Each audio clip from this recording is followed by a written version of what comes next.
Rand Paul.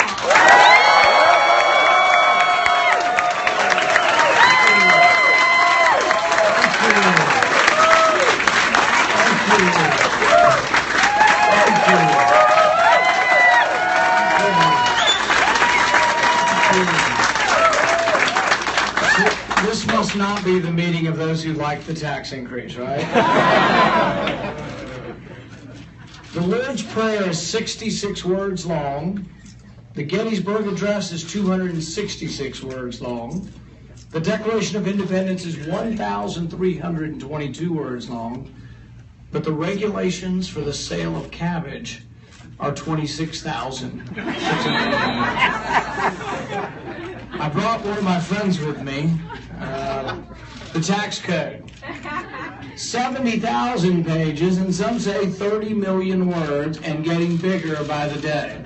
So if anybody argues we need more taxes and more tax code, they're not paying attention. We need to cut taxes and eliminate this mess of a tax code.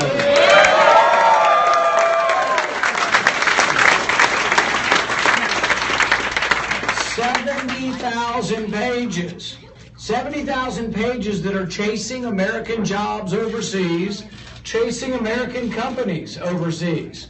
Burger King reincorporated in Canada. How do we chase an American company all the way to Canada? We're chasing American companies to Europe.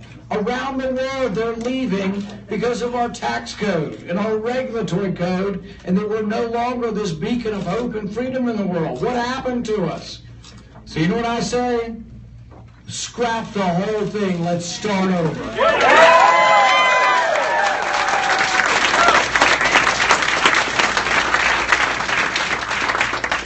Under my plan, you'll fill out your tax code on one page. Yeah. One rate, 14.5% for individuals, 14.5% for businesses, and no payroll tax. Yeah. No Yes.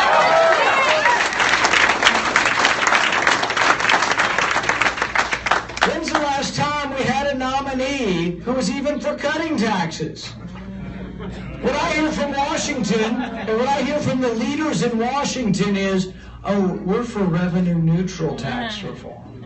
You know what that means? That means half of you pay more, half of you pay less, and the net effect on the economy is zero. I tell people if that's what we're for, I'm going home. I'm not interested in traveling the country if we're the party for revenue neutral tax reform. Is anybody going to go and knock on a door for a candidate who says, hey, I'm John Smith and I'm for revenue neutral tax reform? It's not going to do us any good. The question should be about the burden of government. How big government is, how much government we need, not very much. Right. And what are we going to do to make it smaller? I say starve the beast.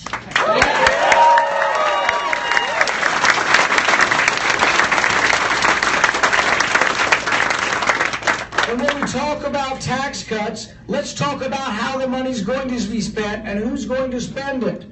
Let's say we've got $50 million. Is it better leaving it in Nevada or sending it to Washington? Let's leave it here. Yeah. If we're talking about our solution for poverty, our solution for jobs, we've got some cities that are a nightmare. A train wreck, Detroit, 20% unemployment, miles and miles of abandoned homes. Why don't we just simply cut all of the taxes for 10 years and let them bail themselves out? We could help people who live in poverty. We can be the party that helps those who are unemployed if we have a message, but you have to embrace something. Revenue neutral tax reform is not it. So as we look forward, we say, well, how are we going to win? People say to me, they say, well, we have to dilute what we stand for. They say, we have to be more like the Democrats. We have to raise taxes before they do. I don't care to be part of the party that raises taxes. Anybody want to be the party that raises taxes? No. We have to argue for the marketplace, argue for capitalism, argue for freedom, argue that, you know what? We are the greatest, freest nation ever, the richest, but you know what? We're also the most humanitarian nation. In 2014, we gave away $384 billion privately, just private charity. We're the richest and the most generous. You don't see anybody from Cuba giving out money. All right? They can barely feed themselves. Communism doesn't work. We should have the debate over the Cold War. How did we win the Cold War? The engine of capitalism beat the engine of socialism.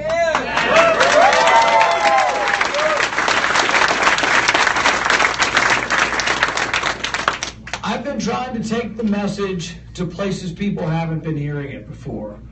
I've been taking a message of freedom, a message of privacy, a message that the government should leave you the heck alone. I've taken it to Liberty University, a religious university. I've taken it to Berkeley, maybe a not so religious university. A conservative university and a very liberal university. But you know what? Across the board, kids don't want the government looking at their records. They say to me, what I do or say on my phone is none of their damn business.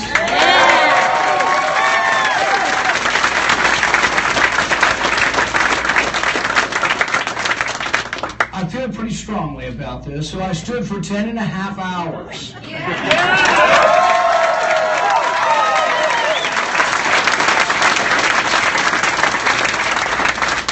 I stood for 10.5 hours to protect your right to be left alone. Thank you. Justice Brandeis wrote about this in 1928 in a case where the Supreme Court got it wrong. Which the Supreme Court sometimes gets things wrong. So they got it wrong. The Supreme Court said in 1928 that it was okay for the government to listen to all of your phone calls. Not just collect your records, but listen to all your phone calls. And for 40 years, that was the law of the land because the Supreme Court said it was so. But Justice Brandeis in 1928 was a dissenter. Some of the most famous court cases that everybody should know about are the dissents in our country. Plessy versus Ferguson said that separate but equal was fine. Now almost nobody believes that. I certainly don't believe that. But Justice Harlan wrote in the dissent in 1898 that the Constitution is colorblind and that we are not a society of a caste system, that everyone is to be treated equally under the law no matter the color of your skin. Likewise, in 1928, when the court case comes before it, Justice Brandeis says that the right to be left alone is the most cherished of rights, to be prized most among civilized men and women. That's what we need to be fighting for. Now, some will say, well, there is no right to privacy in the Constitution. Well, they haven't read the Ninth Amendment then, apparently. The Ninth Amendment says those rights not listed are not to be disparaged. Our rights come to us naturally. I believe from God, but even if you don't believe them, they come from God. They come to us naturally. They're yours. A majority can't take them away from you. So the majority can't vote to take away your privacy. It's yours. You're born with it. It's part of who you are.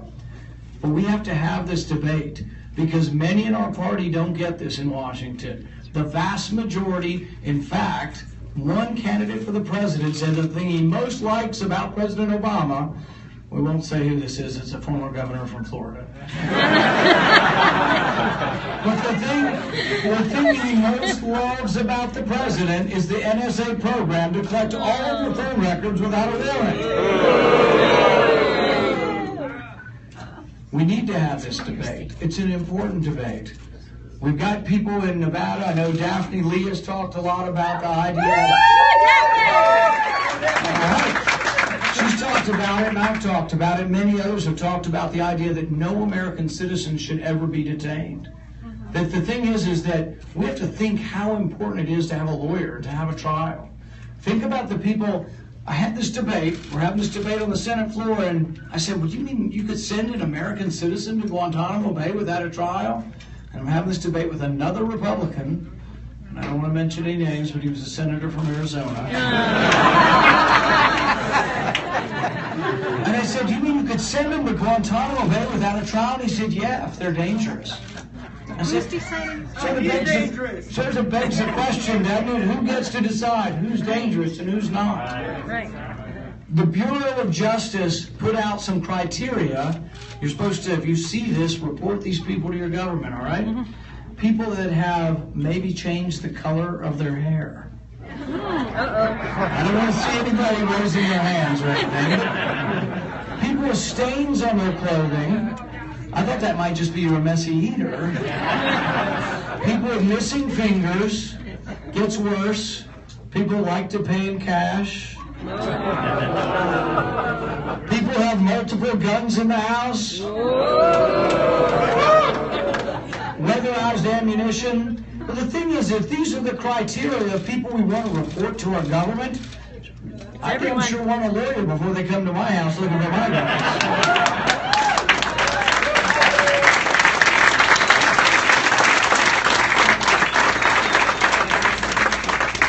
But here's the thing. We need to think about the times in our history when we haven't done the right thing. When we incarcerated 100,000 Japanese Americans during the war because of the way they looked, just indiscriminately. But that's what this is about. The fight about privacy was about whether or not you generalize or individualize. Whether or not you can look at someone's records because you have suspicion, you've called a judge, and you put their name on the warrant, or we can just look at all Japanese Americans, or all Arab Americans, or all Jewish Americans. There's a lot of reasons why you don't want your government to generalize about who they look for. Does anybody remember Richard Jewell? Everybody said he's the Olympic bomber. He was convicted on TV. In fact, I think the TV they had to settle up with him because they were wrong. But they destroyed a man in a matter of hours by saying he fit the profile. He wore glasses. I see a few of you out there. He was an introvert, and that would not be you, right?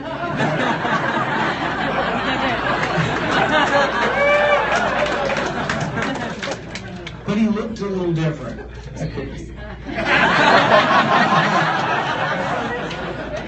But the thing is that everybody said he did it, and then it turned out he didn't do it. But imagine if Richard Jewell had been a black man in the South in the 1920s. So the thing about justice is, we were the party. We always have been the party of justice. We were the party of emancipation, the party of civil rights, the party of the Bill of Rights. We need to take back that mantle, and we need to be the party of justice once again.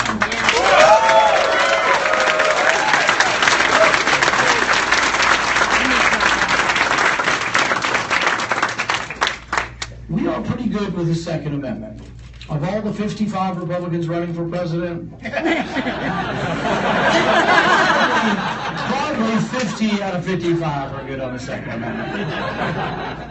But you know, we got to be about the whole Bill of Rights. The Fourth Amendment's about the right to privacy, and frankly, very few, if any of them, are very good on the right to privacy. But the Fifth and Sixth Amendments are also popular too, and also important. And I call these the Justice Amendments. The Fifth Amendment says that they can't take your stuff away from you. They can't incarcerate you. They can't do things to you without due process. They can't take your property without just compensation. Well, we've slipped away from that. We had another Supreme Court's decision that was a bad one, Kelo versus New London. And in that case, they said that, okay, you've got a condo, and a big company wants your condo, wants your land. And they basically rationalized that property was more important to give to the person who paid the more foreign taxes. So if you had a church, there have been these cases in California, go figure, California, right? In California, where they've condemned a church to give it to a box store because the box store will pay taxes and the church is not paying taxes. That's not the way I understand property rights. Property should never, ever be taken from one private property owner and given to another by the government.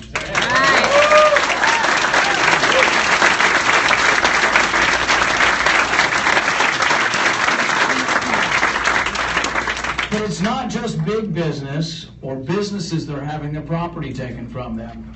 Very commonly in our country, it's the poor, the underprivileged, the ones who don't have a lawyer. Civil asset forfeiture is another way the government takes your money. You can be driving down the street and the government says you made an unsafe lane change, and they say, do you have any money? And you say, well, I've got $1,000, I'm going to get a tooth fixed. And they say, give me your money. And you have to give your money to them through threat of force. And then they say, well, if you sign this little piece of paper that says you won't sue us to get your money back, we'll give you half back right now. That sounds a little more like highway robbery than it does government good works. But this is disproportionately happening. The Washington Post looked at this, And it's disproportionately happening to poor people and African Americans. Why don't we be the party that is the champion of poor people, the champion of people who don't have a lawyer, who don't have the ability to defend themselves, and say to the government, because we already know big government messes a lot of things up, let's say to big government that's taking criminal justice, turning it on its head, and taking money from people who have never been even charged with anything often, and say, guess what? In our country, in America, you are innocent until proven guilty.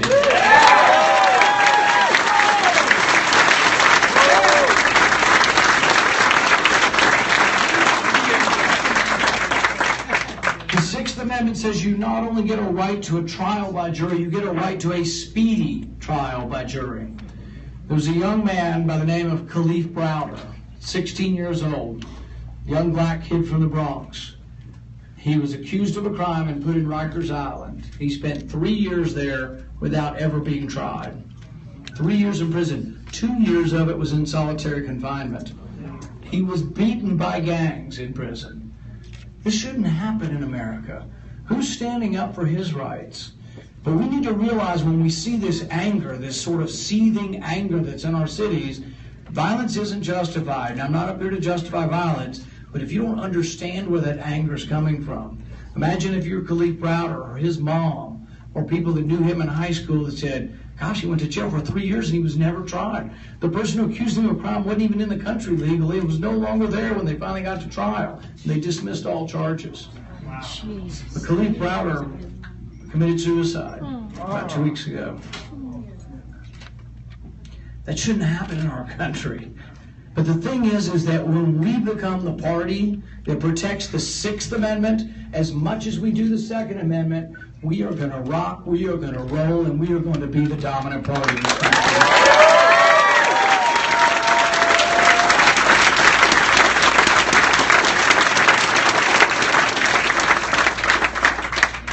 In about a month or so, we're going to begin having debates, presidential debates, and you will hear a lot of back and forth, and I imagine I'll be on the receiving end of some of this.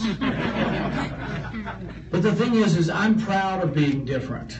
I'm proud of being the one candidate who will stand up and say, no president should ever take a country to war without the approval of Congress.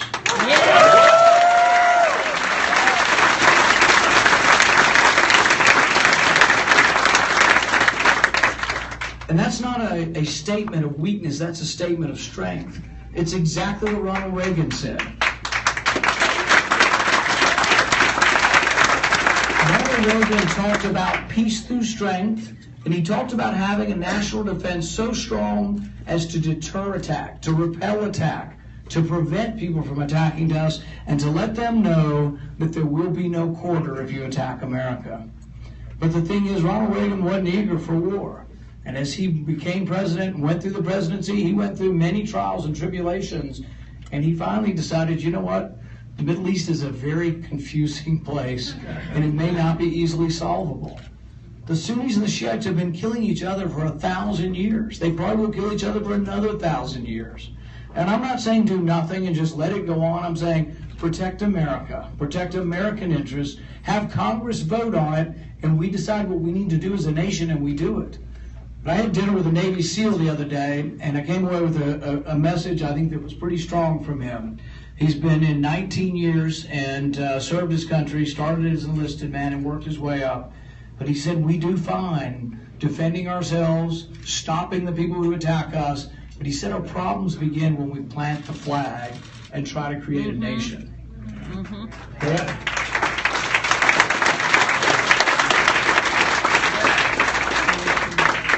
They asked one of the candidates the other day, they said, well, are you for nation building? And he said, no, I'm just for building nations, but I'm not for either one of them, okay?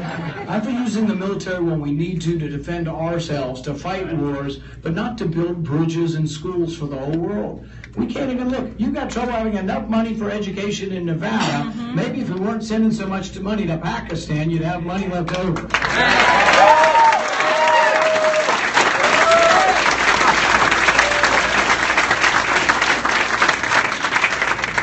If there is one true thing that we can learn from the Middle East, and we should learn from past experience, they asked one of the candidates, they said, knowing what you know now, would you go back into Iraq? And it's like, my goodness, certainly we've all learned that lesson, haven't we? That really what happened when we topple these secular strongmen is you get chaos, civil war, and the rise of radical Islam. Who is dominating Iraq right now? Radical Islam. What is the fight? Radical Sunni Islam versus Shiites. Before the war, Hussein was somewhat of a check against Iran. Now Iran has troops in Iraq.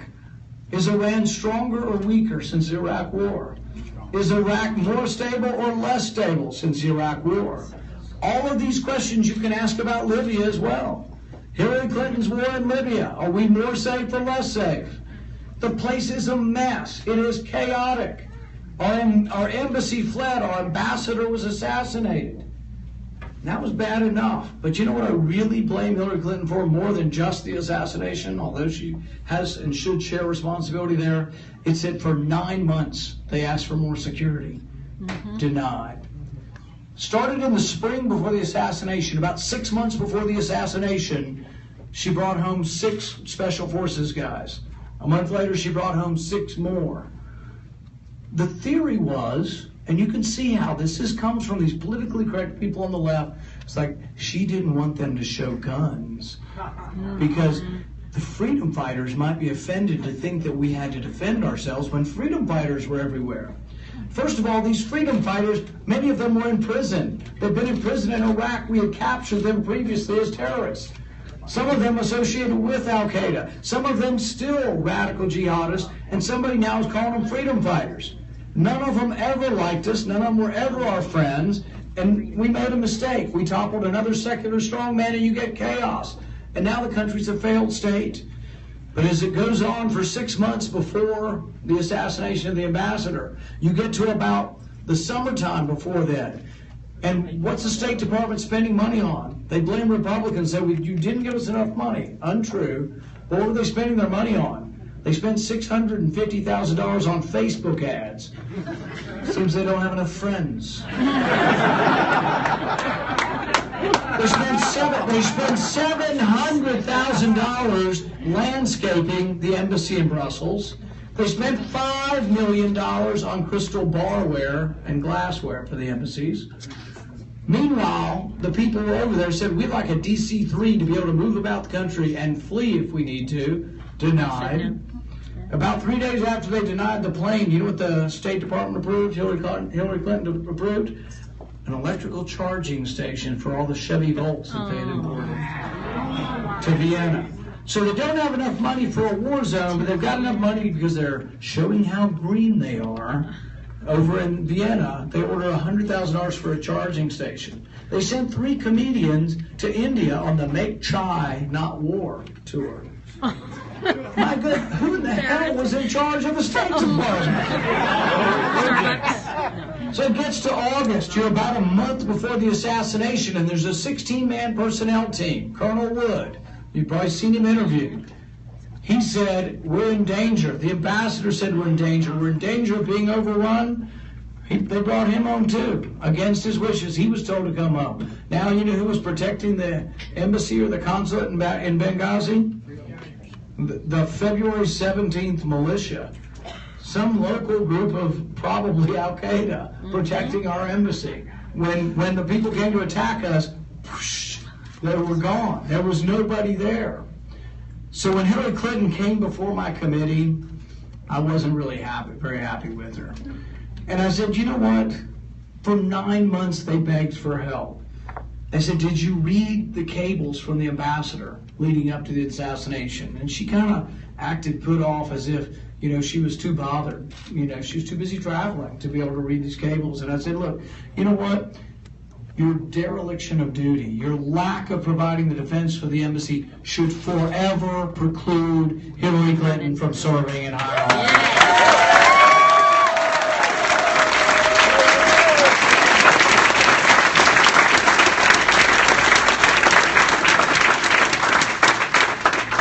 These are the emails. else we can't find? But realize when we have this debate on the stage, when you have all 54 Republicans up there, realize that almost every one of them wanted the war in Libya, and their only complaint about Obama and Clinton was they didn't send enough troops. They wanted to be there. They think intervention is always the answer. There's one senator who believes right now that we should be in 6 to 8 countries with troops. They're trying to pass a resolution on ISIS, which I do support military force against ISIS, but they're trying to pass a resolution that would allow them also to be in Nigeria, Libya, all across northern Africa, and all across the Middle East. And I think we have to have a discussion amongst ourselves. Who is the enemy? Where are they? And where are we going to be fighting before we say we're going all out for worldwide war with troops in 30 countries? So we need to do a better job.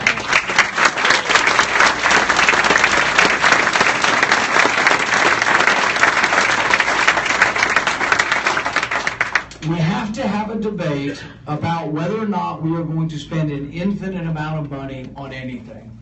I don't think you can project power around the world from bankruptcy court. Admiral Mullen, a career military man, obviously a patriot, obviously believes in this country as I do, said, number one threat to our national security is our debt. So if we keep borrowing, I mean, can you really be a strong country borrowing money from China to do anything? Even if it's what we need to do to defend the country, can you borrow to bolster your defense? So we've been having this debate. We had this debate among a couple of the candidates, and one candidate said, we're going to increase defense by X.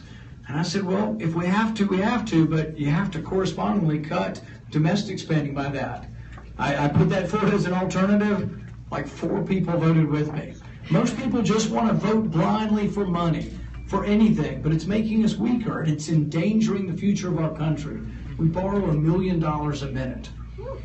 But what I want to tell you is that there is great hope for our country if we believe in ourselves again, if we believe in our founding documents, if we believe that through freedom we can prosper, with freedom and liberty we can be secure. I want to be the one who says that through hope and optimism, through the passion of the Bill of Rights, we bring a whole generation of new people into our party, and that we begin to win to lead this country out of this malaise. I want to be there doing that. I hope you want to be there with me. Thank you.